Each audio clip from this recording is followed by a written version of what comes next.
Hello and welcome back to another Divinium demo. Today we're showing off this beautiful Solos Hold Titanium Elite, the Force Unleashed Starkiller.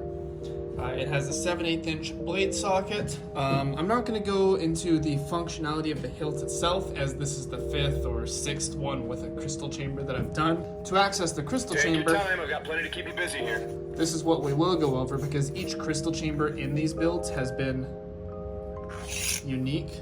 This is the crystal chamber. This is a new crystal chamber style that I don't have a name for, and I don't know if I am going to name it because it's very unique and I don't think I'll be repeating it. We have a Noah marble held in the middle with this 3-flange marble holder. We've got some radiator fins, and if you look closely, see if I can focus here, you might see some circular graining on the fins, just a little. The lighting isn't great. They do catch it in better lighting, but that is the same as this here, circular graining. And this is the technique called perlage, utilized in watchmaking, as well as gun making. You'll see this on a lot of, I forget the name of the part, but something with the barrel. I'm not a gunsmith, so I'm not too sure. We've got a lot of titanium accent rods, some aluminum, some brass, and then we have this sort of unique staggered system here. I've got this on a couple crystal chambers. I'm going to be using it more in this level of detail. This I've done before, rod in a tube. This I haven't, where we have a tube, and then a fine, very fine rod. It's very cool, looks very cool, and I'll be doing more of that in the future. In the bottom, we have a titanium accent in the crystal chamber, and a fiber optic cable illuminating it. We have as well a fiber optic system for the plasma here, except it's it kind of catches the glow a little. It's very subtle. You'll see it better in different lighting. I'm trying to make the spinning portions glow, and I'll get there someday, but for now I just don't have the design quite nailed to have this glow with a motor behind it. It's quite tricky to set up with manual machining. Down here we have some accent strips and an exposed speaker.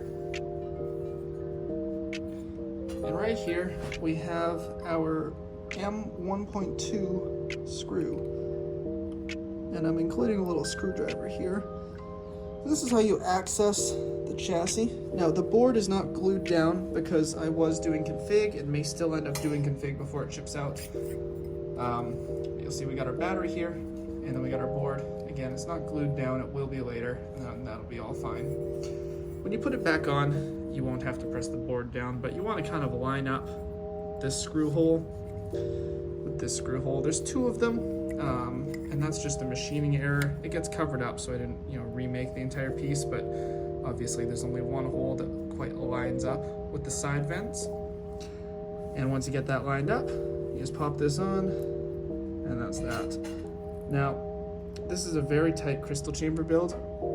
So in terms of SD card access, there essentially is none. It's set up how it's set up, and then it's meant to remain that way. Just finger tight, you don't want to strip the screw, break it off. It's meant to remain configured how it is. You can access it by gently lifting the board up and then re-gluing it later. We use E6000, so that's possible. We have a Noah marble here, and then charging. Sorry, obviously you'll take the sleeve off and just charge the battery. We have a Noah marble there and in the crystal chamber. And we've got some custom stuff going on. General Sky Guy. A handful of fonts.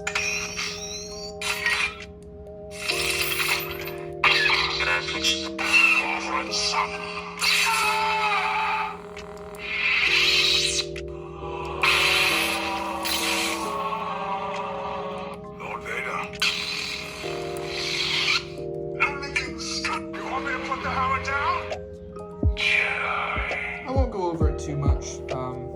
It's just a bunch of fonts that are readily available for anyone to purchase, but it's a fun hilt. It's really fun to build the crystal chamber for it, and especially with this kind of unique style. So it's been a pleasure, and I can't wait to get this off to its owner. Thanks for watching. May the Force be with you.